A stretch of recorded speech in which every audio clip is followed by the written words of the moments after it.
जी अस्सलाम वालेकुम नाजरीन। मैं हूं शमून अहमद और आपकी खिदमत में एक दफ़ा फिर हाजिर है एक नए प्रोग्राम के साथ और एक नए गेस्ट के साथ। और आज का जो ये हमारा प्रोग्राम है, ये जो फाइनेंस के डिपार्टमेंट के अंदर है या अकाउंट्स के रिलेटेड जितने भी लोग हैं, उनके लिए बहुत ही अच्छा ये गुफ्तगू होने जा रही है। और आज के हमारे नाजरीन, आज के प्रोग्राम में हमारे साथ एक काबल और तजर्बाकार शख्सियत मौजूद हैं, मिस्टर अरफान अहमद साहब, जो रिफा इंटरनेशनल यूनिवर्सिटी के RISE डिपार्टमेंट में प्रोग्राम एग्जीक्यूटिव के तौर पर अपनी जिम्मेदारियां अंजाम दे रहे हैं। अरफान अहमद साहब ने इस्लामिक इंटरनेशनल यूनिवर्सिटी इस्लामाबाद से MBA फाइनेंस और रिफा इंटरनेशनल यूनिवर्सिटी से MPhil पब्लिक पॉलिसी किया हुआ है। अरफान साहब, हम आपको अपने प्रोग्राम में बहुत खुश आमदीद कहते हैं। अस्सलाम वालेकुम sir. Thank you so much sir for your invitation. काफ़ी मज़ा आएगा क्योंकि आपने जो सेशन का टॉपिक सेलेक्ट किया है वो बहुत ज़बरदस्त है। तो इंशाल्लाह ये सेशन हमारा बड़ा ज़बरदस्त रहेगा, इंफॉर्मेटिव रहेगा इंशाल्लाह। जी सर, मेरा सबसे पहले हमारे नाजरीन को अपने बारे में अपना मुख्तसर सा जो इंट्रोडक्शन है वो प्लीज़ करवा दीजिएगा। Sir, my name is Irfan Ahmed. I have done MBA Finance from RIFA, from Islamic International University. Then I have done MPhil Public Policy from RIFA International University. Currently, sir, I am working as a program executive in RIFA International University RISE Department, RIFA Institute of Systems Engineering. Okay, बहुत शुक्रिया sir, बहुत अच्छा आपने अपना introduction करवाया। तो आपने finance और पब्लिक पॉलिसी जैसे दो मुख्तलिफ शुबों को अपने तलीमी सफ़र का हिस्सा क्यों बनाया? Sir, firstly, I have done MBA Finance from Islamic International University. Actually ये पब्लिक पॉलिसी की जो डोमेन है सर, ये बहुत वाइड है। बहुत इसका स्कोप बहुत वाइड है। और जब मैंने MBA फाइनेंस किया उसके बाद मैंने रिफा को as a finance officer join किया। उसके बाद ये मैंने एनालाइज किया कि पब्लिक पॉलिसी की जो डोमेन है वो बहुत एक्सपीरियंस, बहुत वास्ट किस्म की फील्ड है। और आप किसी भी पॉलिसी को किसी भी सतह पर और किसी भी लेवल पर, किसी भी डिपार्टमेंट में, किसी भी इंस्टीट्यूशन में आप उसको तब तक इम्प्लीमेंट नहीं करा सकते जब तक कि आपका इसके ऊपर ग्रिप ना हो। तो लिहाजा मैंने फाइनेंस, इवन जो फाइनेंस की फील्ड है सर, इसकी भी पॉलिसियाँ होती हैं। फाइनेंस कंट्रोल करने, फाइनेंस को, बजट को बनाने में बड़ा रोल होता है इन पॉलिसीज का। और उन्हीं पॉलिसीज के मुताबिक ये मुख्तलिफ इंस्टीट्यूशंस में बजट कंजम्पशन जो है वो उसी हिसाब से बजट अलॉट होता है, उसी हिसाब से फिर उसकी वैल्यूएशन होती है। तो सर इसलिए मैंने जो है पब्लिक पॉलिसी को सिलेक्ट किया। ये बड़ी ज़बरदस्त डोमेन है और इसमें सिर्फ आप कह लें कि सिर्फ फाइनेंस नहीं है सर। इवन के फाइनेंस है, आप किसी भी इदारे में हैं, जैसे आप गवर्नमेंट कॉलेज ऑफ टेक्नोलॉजी में काम कर रहे हैं, उधर भी डेफिनेटली बहुत पॉलिसीज होंगी। हायरिंग की पॉलिसी होंगी, प्रोग्राम को रन करने की पॉलिसीज होंगी। तो इसलिए सर मैंने इस फील्ड को सिलेक्ट किया कि ये काफ़ी वास्ट फील्ड है और इसमें ग्रोथ और ग्रूमिंग के बहुत ज़्यादा चांसेस हैं सर। जी, बहुत खूबसूरत, बहुत अच्छा आपने आंसर दिया। और ये में भी हर अदारे के अंदर अगर आप छोटा सा कारोबार भी करते हैं, कोई बिजनेस करते हैं, कोई शॉप भी करते हैं, तो वहाँ पे भी अकाउंट और फाइनेंस का काम जो है ना वो मस्ट होता है। FNN, प्रॉफिट एंड लॉस निकालना। तो ये सारी चीज़ें बिल्कुल आपने सही बताई हैं। तो मुझे ये बताइए कि MBA फाइनेंस करने का आपने फैसला जो किया था, जो आपने माइंडसेट बनाया था, उसके पीछे क्या राज था? Sir, actually, after the metric, I have select the specific domain of accounts. So I have done first ICOM, Inter in Commerce, then I have done BCom, Bachelor in Commerce. After that, in 2000, I have selected MBA Finance. So I have a throughout career in this field from metric to MBA. And it's sir, it's like public policy. Every institution need a finance or accounts person, because you can't run any business, any institution without accounts.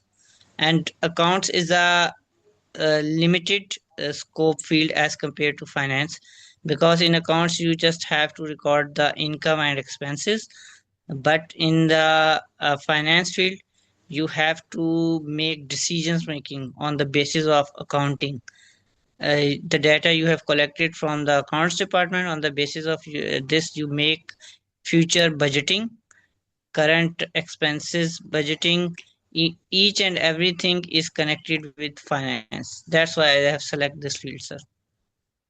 जी, मुझे मेरा अगला next question आपसे ये है इरफान साहब कि MBA जब आप कर रहे थे, कंटिन्यू था, तो आपका जो सबसे फेवरेट सब्जेक्ट या फिर डिपार्टमेंट वो कौन सा था? Sir, actually, the best subject I have selected is OB, organizational behavior, because it's very important. Either it's looking different as compared to finance and other fields, but without organization behavior, individual behaviors, uh, behavior, we can't evaluate the things and we can't make a team. So organizational behavior is very important. It's my favorite subject. It's in the domain of management, actually. जी इरफान साहब, बहुत ज़बरदस्त। तो मैं ये कहूँगा कि आप इसमें इंग्लिश के अंदर भी आप बता रहे हैं, तो थोड़ा सा इसमें उर्दू का भी टच दीजिएगा। ठीक है, तो मेरा नेक्स्ट क्वेश्चन आपसे इरफान साहब ये है कि इसके बाद जब आपने एमबीए कंप्लीट किया, तो फिर इसके बाद आपने इसको मज़ीद इसके अंदर लर्न करने के लिए, मज़ीद अपने स्किल को और पॉलिश करने के लिए, एजुकेशन की हायर डिग्री के लिए आपने एमफिल पब्लिक पॉलिसी की तरफ जाने का फैसला कब और किसको देखते हुए आपने पब्लिक पॉलिसी की तरफ आया? सर, पब्लिक पॉलिसी का डिसीजन जो है वो मैंने एक आप कह लें कि वेरी प्रैक्टिकल पीपल्स जो हैं उनके साथ निगोशिएट करने के बाद, उसमें सर आप कह लें कि प्राइवेट लोग भी हैं, पब्लिक सेक्टर के लोग भी हैं। मैं जिस इदारे में काम करता बल्कि अभी भी हूँ, रिफा यूनिवर्सिटी में, उधर सर मैंने फाइनेंस में होते हुए देखा कि पब्लिक पॉलिसी में लोग क्यों आते हैं, उसकी वजह क्या है, सेकंडली किस बैकग्राउंड से लोग आते हैं। तो मैंने एनालाइज किया कि पब्लिक पॉलिसी की डोमेन में आने वाले लोग अच्छे इदारों में अच्छी पोस्टों पे अपॉइंट हैं, क्योंकि वो डिसीजन मेकिंग करते हैं सर। डिसीजन मेकिंग जो है और पॉलिसी जो है वो पॉसिबल ही नहीं है जब तक कि आप छोटे लेवल या छोटे स्केल पे काम कर रहे हैं, क्योंकि जो पॉलिसी की डोमेन है ये वाइड है। That's why I opt MPhil public policy, sir. जी, तो आज की जो हमारी यंग जनरेशन है, जो जो भी इस फील्ड के अंदर अपनी स्टडी या अपनी जो वो डिग्री हासिल कर रहे हैं, जो सर्टिफिकेशन है, अचीवमेंट कर रहे हैं, तो उनके लिए जो साथ साथ स्किल जो करना चाहिए, स्किल एजुकेशन है, वो भी ज़रूरी है या टेम्परेरी है? सर, एक्चुअली जो है the world is changing now. Before 2020 we can say education is important, but sir जो ओवरऑल इस टाइम आप कह लें कि international level plus local level, national level, जो स्किल है उसकी बड़ी इंपॉर्टेंस है सर। हाँ, आप देखें कि जो एक स्किल वर्कर है वो एज कंपेयर टू एक एजुकेशनल पर्सन, वो अगर अपनी चीज अपनी फील्ड में एक्सपर्ट है तो उसके पास उसको उसकी ग्रोथ के चांसेस भी ज़्यादा हैं, उसके पास कम्युनिटी में अपनी स्पेस बनाने के चांसेस भी ज़्यादा हैं। Secondly, the most important thing के जो एजुकेशन है उसके बाद हम लोग नॉर्मली एक ये कह लें कि जॉब की तरफ चले जाते हैं, तो उसका स्कोप बड़ा लिमिटेड है। स्किल में आप अगर खुद जैसे एज अ इंस्ट्रक्टर काम कर रहे हैं, तो आप खुद देखेंगे कि आप विद इन अ ईयर कितने लोगों को जो है वो ये स्किल सिखा देते हैं। जबकि हम जो जॉब्स वाले होते हैं, मैक्सिमम हमारे डिपार्टमेंट में 3 4 5 6 7 लोग डिपार्टमेंट के अंदर काम कर रहे होते हैं, जिन्हें रेलिवेंट फील्ड की जरूरत होती है स्किल्स की। तो सर जो स्किल्स है ये वास्ट फील्ड है, और आप ये भी देखेंगे कि अब इसको इंटरनेशनल इदारे, जो इंटरनेशनल ऑर्गेनाइजेशन है, वो बहुत ज्यादा इसीलिए फंडिंग कर रहे हैं कि इस डिमांड अब ग्लोबली है। स्किल्स इम्पोर्टेंट रहे। जी जी जी, आप अपनी बात कंटिन्यू करें सर। सर मैं ये कहना चाह रहा था कि जो एजुकेशन है वो भी बड़ी इंपॉर्टेंट है, क्योंकि आपको किसी जगह पर एंट्री लेवल आपका एजुकेशन से होगा। आप उनका मिनिमम क्वालिफाई करेंगे तो आप उधर चले जाएंगे। लेकिन मोस्ट इम्पॉर्टेंट थिंग स्किल, क्योंकि जब आप कहीं पे भी इंटरव्यू देने जाते हैं, तो वो आपसे क्वालिफिकेशन का पूछ के फौरन आपसे जो उन्होंने काम अपने इदारे में आपसे एक्सपेक्ट कर रहे होते हैं वो उससे रेलिवेंट क्वेश्चन करते हैं, वो सारे स्किल बेस्ड होते हैं। तो आई थिंक सो सर, आने वाला टाइम स्किल्स का है एज कम्पेयर टू एजुकेशन। जी सर, बहुत अच्छा आपने आंसर दिया और मोटिवेट भी किया। मतलब कि आपको जो डिग्री के साथ साथ आपको स्किल जो एजुकेशन है उसके अंदर भी ज़रूर इन्वॉल्व होना चाहिए। ये नहीं कि सिर्फ डिग्री के ऊपर आपने फोकस करना है। तो जहाँ पे आपकी वाइट कॉलर जॉब है वहाँ पे ब्लू कॉलर जॉब की भी ज़रूरत है।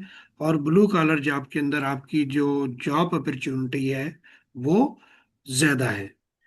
जी सर, मेरा नेक्स्ट यस क्वेश्चन आपके साथ ये है कि आप रिफा इंटरनेशनल यूनिवर्सिटी के अंदर जॉब कर रहे हैं और वहाँ पे आप राइस डिपार्टमेंट में प्रोग्राम एग्जीक्यूटिव जो आपका डेजिग्नेशन है। तो सबसे पहले हमें ये बताइएगा कि जो ये जो राइस डिपार्टमेंट है ये क्या है। सर, राइस डिपार्टमेंट एक्चुअली जो है एक इंस्टीट्यूट है, रिफा इंस्टीट्यूट ऑफ सिस्टम्स इंजीनियरिंग।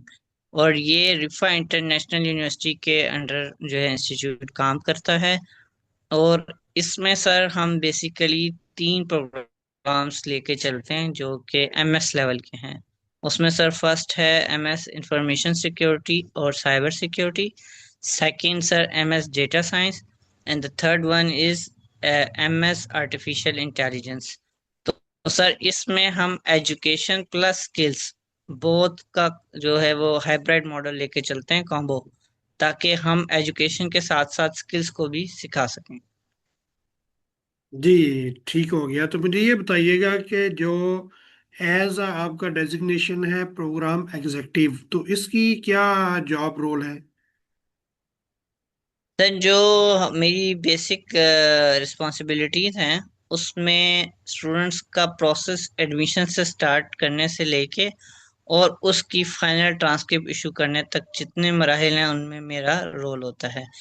जैसे स्टूडेंट ने अप्लाई किया, उसका टेस्ट करवाया, उसका इंटरव्यू करवाया, उसके बाद अगर वो एलिजिबल है तो उसको ऑफर लेटर इशू करवाया। उस आफ्टर दैट उसको फिर कोर्स के हिसाब से गाइड करना होता है कि आप कौन कौन से कोर्सेज पिक कर सकते हैं, कौन से कोर्सेज हैं जिनकी आपको एग्जामेशन मिल सकती है, कौन से कोर्सेज हैं जो कोर कोर्सेज हैं, कौन से कोर्सेज हैं जो इलेक्टिव कोर्सेज हैं, और आफ्टर दैट कौन से कोर्सेज हैं जो आप सर्टिफिकेशन की बेस पे एग्जाम्प्ट करा सकते हैं। और उसके बाद सर जब ये डिग्री कंप्लीट हो जाती है तो उसके बाद स्टूडेंट्स फाइनल डिग्री और ट्रांसक्रिप्ट के लिए अप्लाई करता है। वो प्रोसेस कर स्टार्ट करवाना और ट्रांसक्रिप्ट डिग्री को एग्जाम ऑफिस से कंसर्न पर्सन को इशू करवाने की रिस्पॉन्सिबिलिटीज शामिल होती हैं सर। जी इरफान साहब, नेक्स्ट क्वेश्चन मेरा है कि जो प्रोग्राम एग्जीक्यूटिव आपका डेजिग्नेशन है इसके अंदर आपको डेली बेसिस के ऊपर कौन से चैलेंजेस को फेस करते हैं। सर एक्चुअली जो सबसे बड़ा चैलेंज होता है, क्योंकि आप स्टूडेंट को डील कर रहे होते हैं, स्पेशली जिस डिपार्टमेंट में मैं हूँ, एमएस लेवल पे। जो एमएस लेवल के स्टूडेंट्स होते हैं ये जॉब होल्डर्स होते हैं नॉर्मली, और ये काफी ज्यादा मतलब अपनी फील्ड में एक्सपर्ट होते हैं। इन लोगों को टैकल करना as compare to BS level थोड़ा सा मुश्किल होता है। उस हिसाब से हमें उनके टेक्निकल सवालों के जवाब देने के लिए पहले से अपने इन डिपार्टमेंट्स में गो के हमारी फील्ड से रेलिवेंट नहीं होते, लेकिन फिर भी हमें इन पे काम करना पड़ता है, क्योंकि आप किसी को इंफॉर्मेशन तब कन्वे कर सकते हैं जब आपकी उस पर ग्रिप हो। तो सर ये हमारे लिए एक चैलेंजिंग होता है कि हमारी फील्ड जो है वो एमबीए की होती है, और हमने एमबीए या कोऑर्डिनेशन की, लेकिन हमने काम उस स्टूडेंट के जहन के मुताबिक लेके करना होता है कि हम वो किस तरह की क्यूरी करेगा, उनको हमने रिप्लाई करना होता है सर। जी इरफान साहब, बिल्कुल। जो स्टूडेंट की क्यूरी जो आती है ना, वो हर तरह की क्यूरी आ रही होती है। बहुत ज़्यादा चैलेंजेस आ रहे होते हैं। और बहुत ज़्यादा उनकी जो इंफॉर्मेशन जो डिलीवर करनी होती है, सबसे बड़ा चैलेंज मुझे जो लगता है वो यही है। ठीक है, तो मेरा नेक्स्ट क्वेश्चन जी आपसे ये है कि जो यूनिवर्सिटी के अंदर जब आप डिपार्टमेंट में होते हैं और अदर डिपार्टमेंट के साथ आपकी कोऑर्डिनेशन कैसे होती है? सर, जब जैसे हम जिस यूनिवर्सिटी में ना, हमारा बहुत सारे डिपार्टमेंट्स के साथ जो है वो लाइजॉन करना होता है हमें। जैसे कि हमारी फील्ड कोऑर्डिनेशन है, तो हमें हायरिंग के टाइम पे, अपनी स्टाफ की हायरिंग के टाइम पे एचआर से कांटेक्ट करना होता है, उनके साथ कम्युनिकेशन करनी होती है। सेम टाइम में हमें फाइनेंस वालों से कम्युनिकेशन करनी होती है कि इस सीट का बजट कितना है, इस भी सीट की पोजीशंस कितनी अप्रूव्ड हैं। इसी के साथ साथ सर, जब हम आगे बढ़ते हैं तो हमारा जो है वो मार्केटिंग और एडमिशन टीम से लाइजॉन होता है, क्योंकि admission team at the time of admissions उस कैंपेन को हमारे साथ लेके चल रही होती है, क्योंकि हम उसमें मेन स्टेक होल्डर होते हैं। हम ही टेस्ट करवाते हैं। हमारा जो इंटरफेस है वो स्टूडेंट से पहला इंटरफेस जो है हमारा स्टूडेंट से होता है, क्योंकि एडमिशन डिपार्टमेंट नॉर्मली स्टूडेंट को जस्ट ऑन कॉल जो है वो इन्फॉर्म करता है कि सर आपने अप्लाई किया था, तो अगर आप इंटरेस्टेड हैं तो टेस्ट इंटरव्यू के लिए आ जाएं। तो टेस्ट इंटरव्यूज को स्केड्यूल करवाना वो हमारी जिम्मेदारी में आता है। तो हमें इस तरह एडमिशन, मार्केटिंग, एचआर, फाइनेंस, इन ऑपरेशंस, उसके बाद ऑपरेशंस जब एडमिशन हो जाता है उसके बाद हमें ऑपरेशन और एडमिन डिपार्टमेंट से भी रब्ता करना होता है। तो एज सच हमें ऑलमोस्ट जो तकरीबन एक ऑर्गेनाइजेशन के कोर डिपार्टमेंट्स होते हैं, इन सबसे लाइज ऑन करना होता है अपनी पूरी इस टास्क को कंप्लीट करने के लिए सर।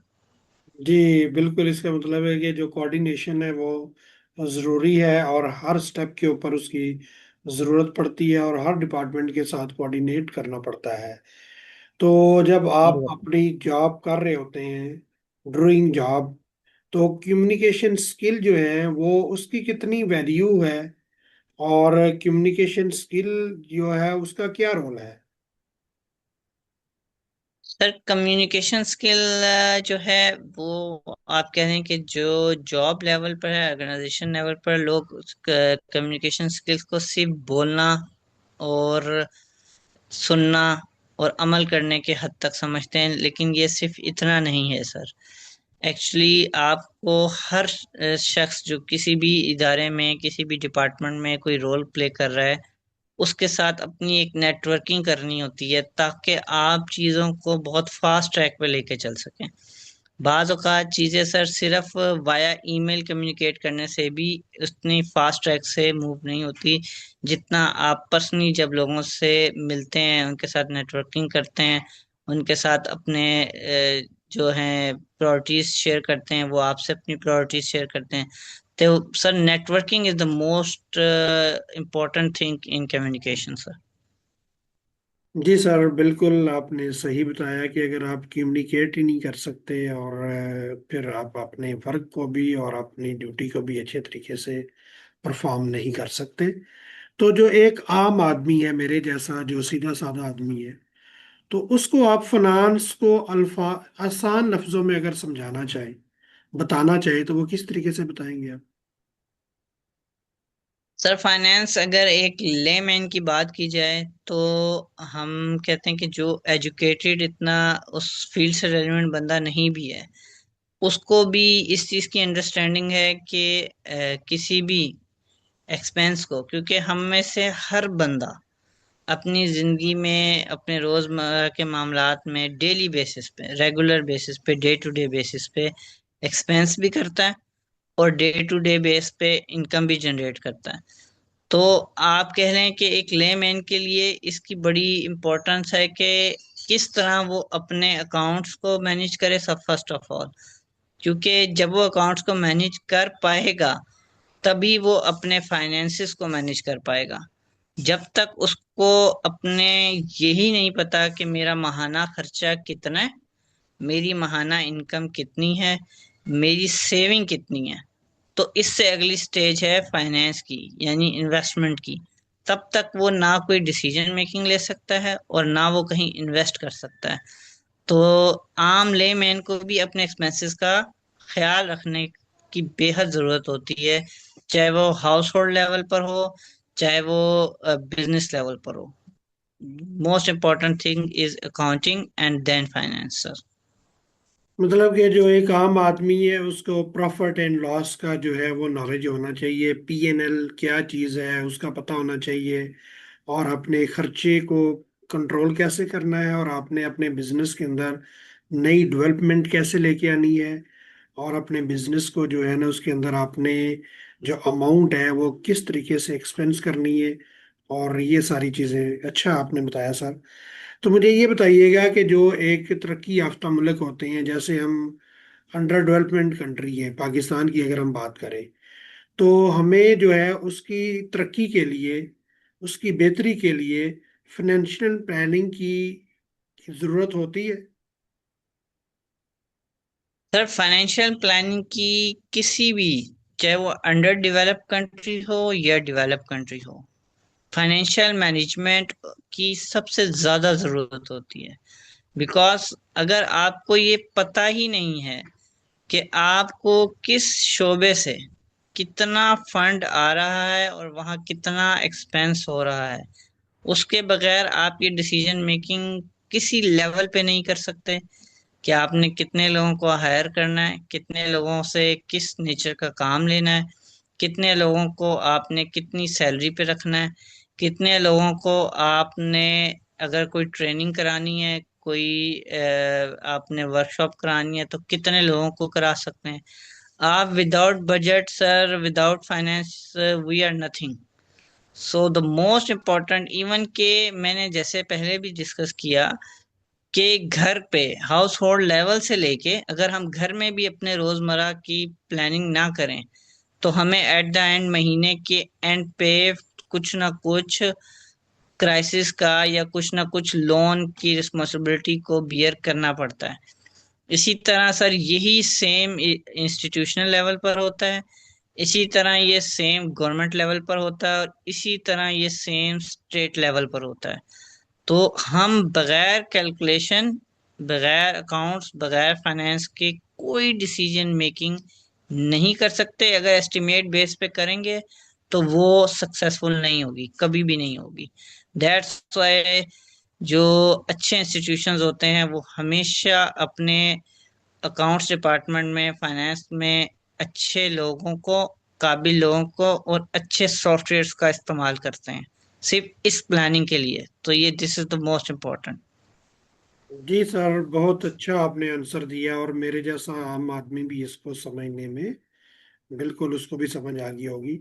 तो हमने बार बार पब्लिक पॉलिसी की बात की है, तो पब्लिक पॉलिसी जो आम सिटीजन है, जो उसकी लाइफ स्टाइल है, उसके ऊपर क्या असरअंदाज होता है। सर जो आम सिटीजन है, जैसे कि हर शहरी हर वक्त रोड पर लाजमी डे टू डे ट्रेवल करता है। अब रोड पर एक शख्स जा रहा है, उसको उधर की कुछ पॉलिसीज का पता होना चाहिए, कुछ रूल्स रेगुलेशंस का पता होना चाहिए। मैंने रोड की किस साइड पे चलना है, मैंने किस इशारे पे किस टाइम रुकना है, किस टाइम चलना है। ये देखें, ये जो ये सारा कुछ है, ये बेसिकली इसके पीछे जो रूल्स रेगुलेशंस पड़े हुए बने हुए हैं, इनके पीछे पे बैक एंड पे पॉलिसीज होती हैं।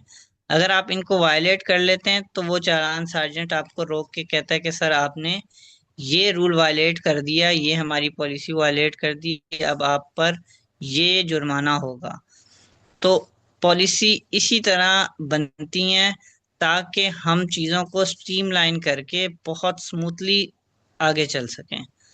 तो जी ये एक सर, छोटी सी जी सर, एग्जांपल है जो हम फेस करते हैं बहुत रेगुलर सिस्टम। जबरदस्त सर आपने बात की है। हमारे पास टाइम बहुत कम है, तो अब हम अपने जो इंटरव्यू का आखिरी पार्ट है उसकी तरफ आते हैं कि कुछ क्वेश्चन हमने करेंगे, आपने उसमें किसी एक चीज को चूज करना है कि अगर यस लीडरशिप या मैनेजमेंट,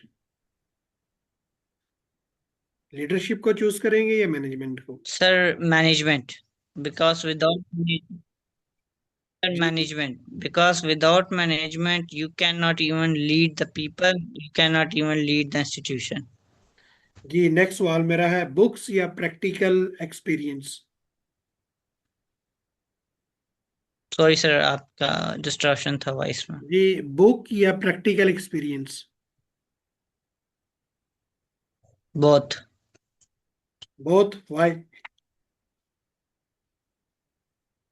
सर इसलिए कि आप बुक से पढ़ के ना अपने आप को बहुत फोकस करते हैं और उसके बाद फिर आप जो है वो प्रैक्टिकल वर्क पे जाते हैं। आजकल के जो यंगस्टर्स हैं, हम बुक से जो दूर हो गए हैं, जो हम और टेक्नोलॉजी का इस्तेमाल कर रहे हैं जैसे चैट जीपीटी और जो एआई के टूल्स हैं, इसमें एक ड्रॉबैक हमें फ्यूचर में यही फेस करना पड़ेगा कि हम फोकस नहीं रहेंगे। बुक या नॉलेज आपको बहुत फोकस रखता है, उसी के बाद फिर आप अपनी स्किल्स को एनहेंस कर सकते हैं। Good sir. नेक्स्ट क्वेश्चन मेरा, फाइनेंस या public policy? Sir, finance, because जी, फाइनेंस के बगैर आप पॉलिसी का कोई डिसीजन नहीं ले सकते। जी सर, सक्सेस के लिए क्या एक चीज जरूरी है? सर, सक्सेस के लिए सबसे इम्पोर्टेंट चीज कंसिस्टेंसी है। Good sir. आप कोई भी काम कर नेक्स्ट रहे सर, गुड हैं, आप सर, उसमें। गुड सर, बस वन वन वन कमेंट्स आपने देना है। सक्सेस के लिए यस सर। जरूरी चीज क्या बताइए आपने? कंसिस्टेंसी। नेक्स्ट क्वेश्चन मेरा, स्टूडेंट के लिए एक स्किल जरूरी है, कौन सा? Sir, communication skill first. Okay sir, जिंदगी का एक असूल जिस पर आप अमल करते हैं?